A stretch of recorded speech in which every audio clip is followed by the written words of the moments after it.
Hi guys, it's Morgan and welcome back to my channel. Today I'm going to be talking about the Broadway play John Proctor is the Villain. If you don't know, John Proctor is the Villain takes place in a classroom in a high school in Georgia in 2018, and the students are reading the play The Crucible, and we see how it affects things that are happening in their personal lives. The students also realize that it's possible that someone that can make them feel seen, smart, and loved can also hurt them. The show also deals with the themes of power, betrayal, and the Me Too movement. Now, if you're thinking about seeing John Proctor is the Villain, I just want to let you know that Sadie Sink's last show is on July 13th. And since I'm filming this on July 12th, it might be hard for you to get a chance to see her last minute. But the entire cast is amazing. So even if you don't get a chance to see Sadie, I highly recommend seeing the show if you're able to before it closes on August 31st. Now, if you're watching this and you haven't seen John Proctor is the Villain yet, there will be spoilers in this review, so stop watching if you don't want to be spoiled. So, here's my review of the Broadway play, John Proctor is the Villain. This show did a great job at showing how the different accusations affected each girl.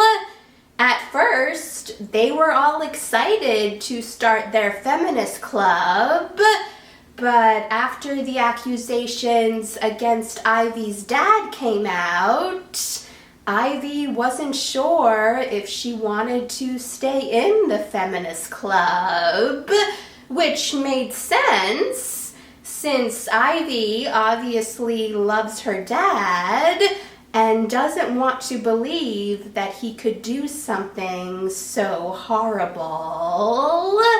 And when Shelby accused Mr. Smith, since he was everyone's favorite teacher, they didn't know what to think, especially Beth.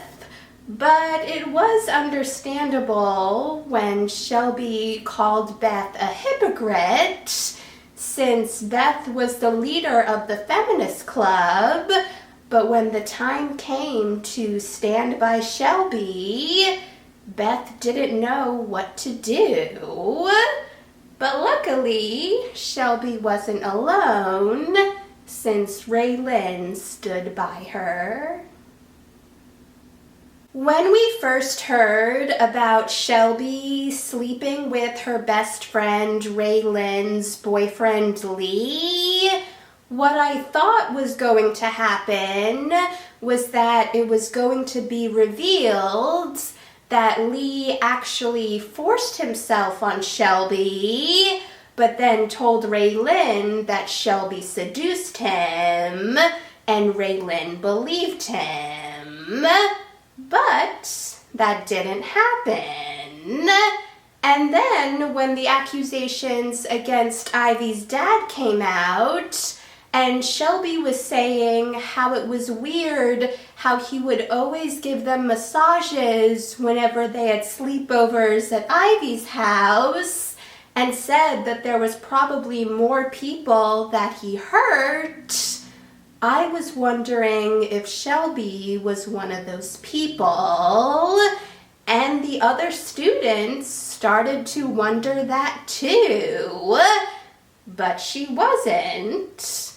So when Shelby accused her teacher, Mr. Smith, of grooming and assaulting her in front of the whole class, I was shocked. And judging by the reaction of the audience, I was not the only one.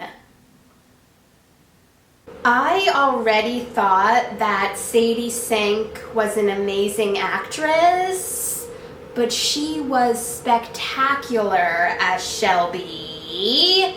She did a great job at making you want to know why Shelby left school for a while, since it was obvious that it wasn't just because what happened between her and Lee. And when it was revealed, you couldn't help but hope that Mr. Smith would be brought to justice, but he wasn't. And sadly, that happens a lot. Even though it's revealed that Mr. Smith is a horrible person, Gabriel Ebert did a great job playing someone who seems supportive and someone you think you can trust, but also someone really creepy, without changing how he was playing the character. Just knowing that information about what he did to Shelby made you change how you looked at him. During the scene between Mr. Smith and Beth, when Mr. Smith came back to the school after being gone because of Shelby's accusations, I was worried that he was going to do something to Beth. And when he told Beth that he was thinking about suicide because of Shelby's accusations, and he seemed really sad, and then Beth told him that if he did that, she wouldn't be able to bear it, and then he became happy right away, it made me think that he actually wasn't thinking about suicide. He was just manipulating Beth.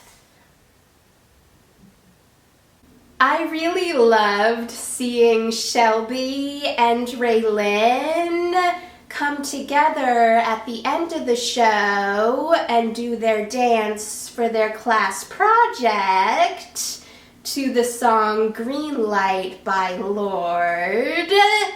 And I was also really proud of them when they kept dancing after Mr. Smith told them that their time was up.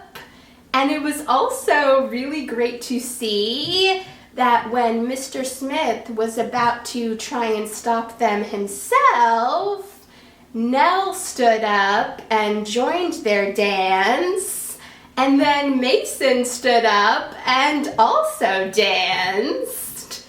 It was also a really powerful moment when Miss Gallagher stood in between the girls and Mr. Smith, since it showed that even though it was obvious in the beginning of the show that Miss Gallagher had a crush on Mr. Smith, she realized that Shelby and the other women who told her what Mr. Smith did to them were telling the truth. Now, the only two people who don't dance are Lee and Ivy, which makes sense since Lee kissed Raylyn without her consent when he was trying to get back together with her, And it's pretty obvious that he's probably going to become like Mr. Smith when he gets older. And as for Ivy, I can imagine she's probably thinking that if she gets up and dances, then that has to mean that she believes the accusations against Mr. Smith, and if she does that, then she would have to believe the accusations against her dad, and she's clearly not ready to do that. But I loved that right before the lights went out, we see Beth standing up, and it's pretty clear that she's getting ready to join the dance. In fact, you can actually find the script for John Proctor as the villain online, and the last stage directions are... Beth stands up. She looks a little surprised at herself. The other girls see her. We see them see her. She takes a step toward them. Is she going to dance too? She might. She just might. Blackout. Now, like I said in the beginning of the video, Sadie Sink's last show is July 13th. And based on when I'm filming this, that's tomorrow. But even if you don't get a chance to see Sadie in the show, I again highly recommend seeing the show if you get a chance before it closes on August 31st. Thanks for watching, guys! If you saw John Proctor is the villain, let me know what you thought about it in the comments. And if you want to see any of my future videos, hit that subscribe button, and I'll see you in the next video. Bye!